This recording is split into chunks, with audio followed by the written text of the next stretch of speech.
You have something in common with the games in this video. You are all a perfect 10 out of 10. It's really easy to miss a masterpiece, especially indie games, but it's my job to help you catch up on the best ones. So here are 9 indie games that I would give a 10 out of 10, and I'm 100% sure there are games in this video you would never expect on a list like that. What indie game would you consider a 10 out of 10?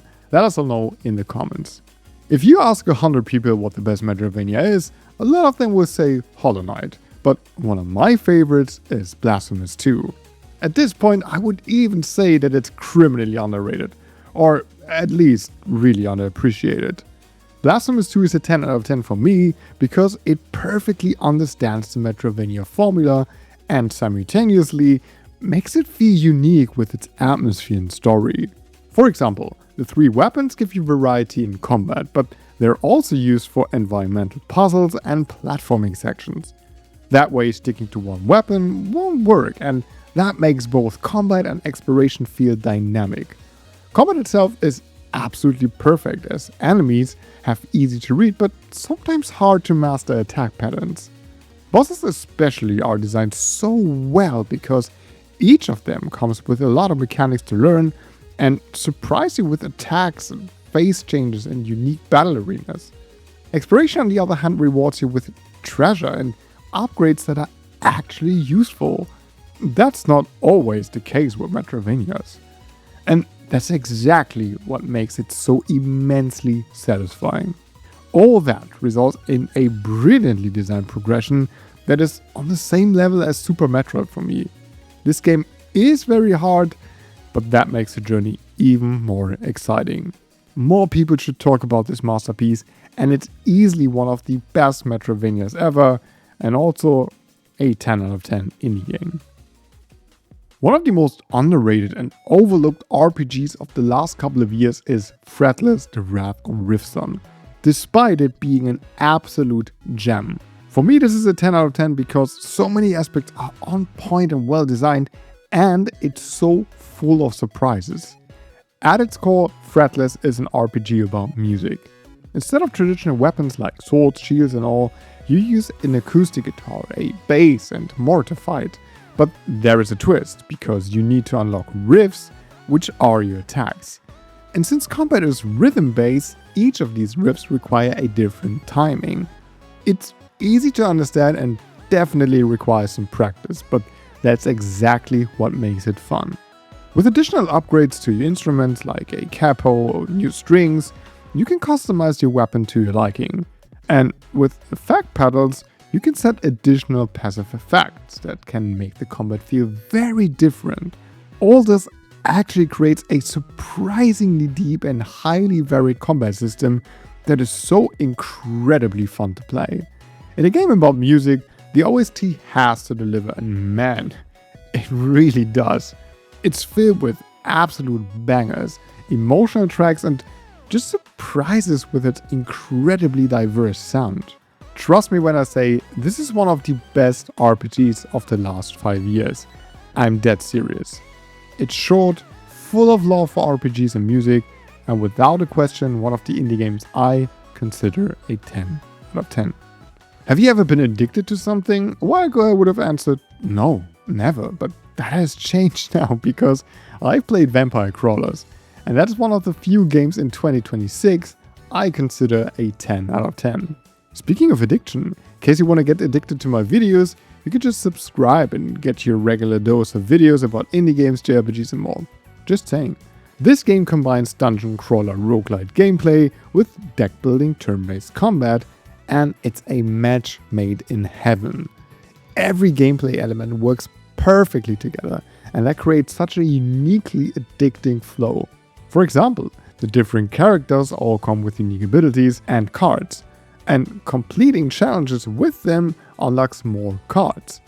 That makes the next run easier, which means more money, which means you could buy more upgrades, which, you guessed it, makes the next run easier. Discovering new cards, characters and areas becomes increasingly fun because the meta progression is so damn good. The actual combat gameplay though is where you harvest the fruits of your hard work. Making advantage of the synergies of your cards and creating insane combos is a feeling that I can't describe. It's just awesome and so satisfying. If you ever thought of getting into roguelites, I highly recommend starting with this 10 out of 10 masterpiece. It's amazing. Tunic is a very unique and special game, and an easy 10 out of 10 for me. It's so unique and special that I always struggle to even get close to describing this game well, but I try my best. On the surface, Tunic is an action-adventure, and from the looks of it, a lot of people will say it's clearly inspired by Zelda. And that's all true, but it's also so much more than that. Tunic is full of unconventional secrets, which I won't spoil because that's the whole fun of it, but it's more than just paying close attention to the environment to find a hidden path. I mean, that's here too, but it's so cleverly implemented that every secret you uncover ends up with you saying, so that was here all along? The bold decision to not tell the player anything was brilliant. The only guidance you get is the pages you find to piece together an instruction manual. But then again, this isn't like go there, find that, and then go somewhere else. It's different. Again, I don't want to spoil anything here, because it is the best part of the game to figure this out on your own, but those who know. On top of all that, there's a simplistic yet deeply satisfying challenging combat system inspired by Dark Souls, with incredible bosses. Definitely easy to learn, but hard to master. And the OST is far beyond a 10 out of 10, giving us some insane synth sounds combined with beautiful piano melodies. The music and the graphics create an atmosphere that feels so out of this world, yet so captivating that I personally didn't want to leave. Tunic is a masterpiece, it truly is, and if you just remotely like to have a unique gaming experience, you have to try this game. Take your time with it and you will be rewarded with something really special. Playing Crosscode was one of my top 5 experiences with the video game ever. There are countless reasons for that, so where should I start? Maybe with the incredible engaging story that is so well written, so emotional, surprising, exciting, and full of absolutely epic moments that it quickly became one of my favorite stories ever told.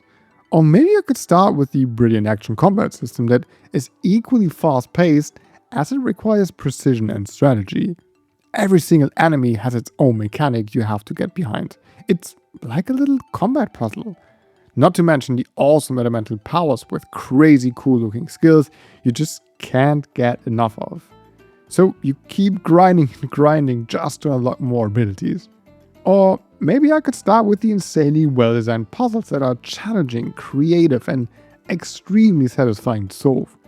I could also start with the lovely characters that bring this beautiful pixel art world to life, because they're unique and incredibly well written.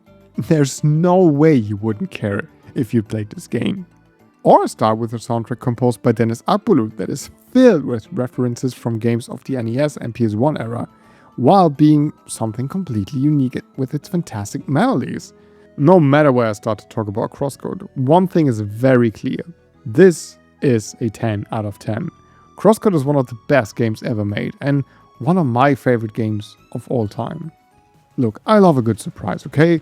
I really was looking forward to Dispatch, but it completely surprised me how amazing this game is.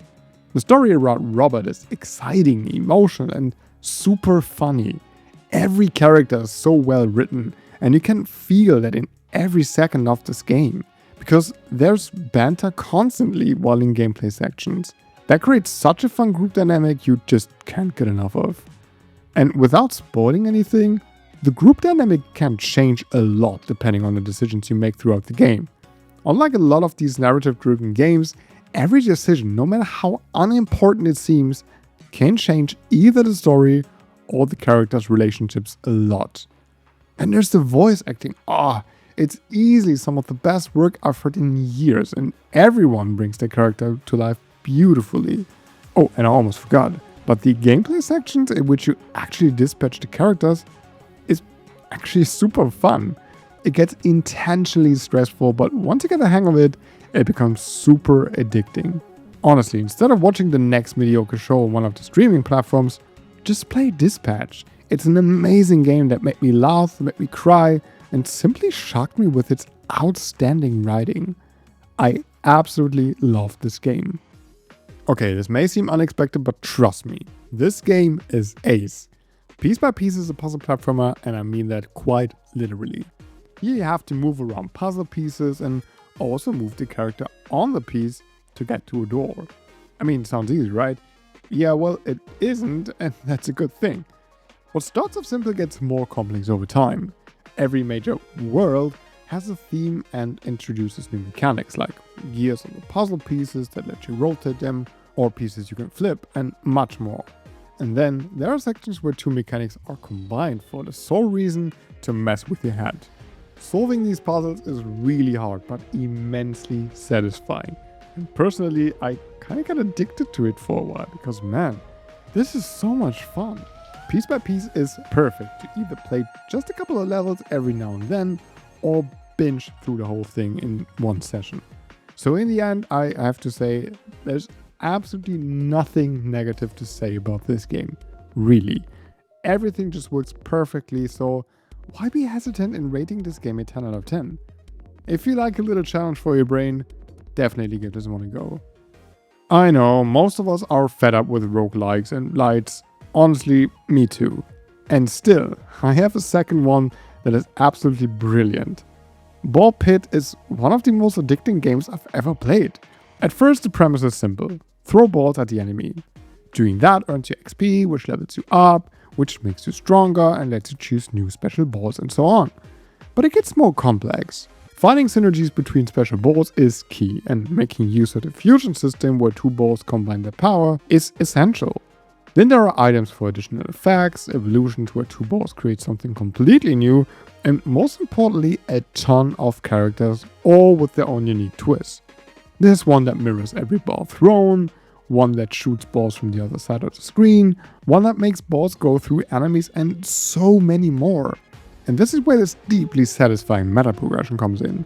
Characters level up and get stronger. You can use them to build a little town, to farm for materials, and build houses.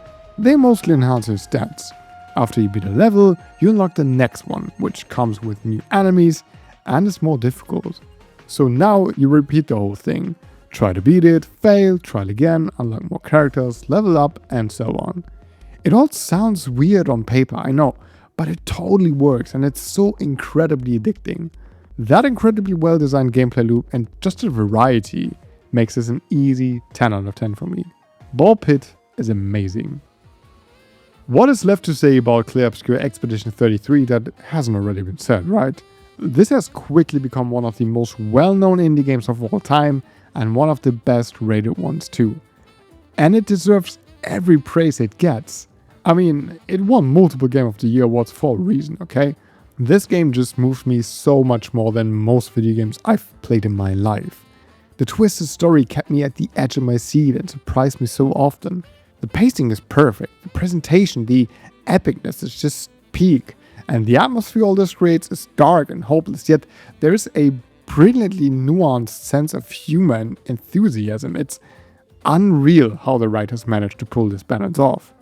The characters quickly became one of my favorites ever because they all come with their own relatable motives, well-written personalities, and simply some of the best voice and motion capture acting I've ever witnessed.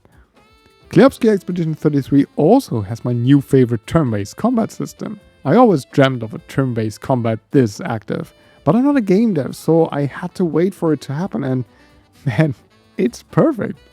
It requires good reflexes, strategy, and perfect preparation.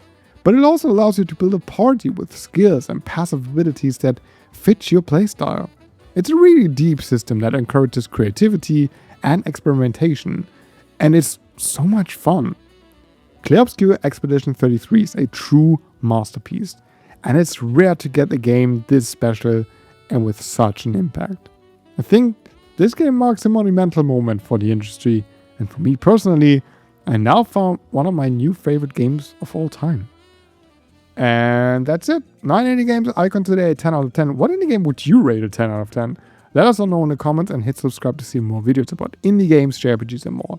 And if you're interested in more upcoming indie games, check out this video right here, in which I present 11 amazing upcoming indie games. Alright, thanks for watching, have a great day, and until next time, bye.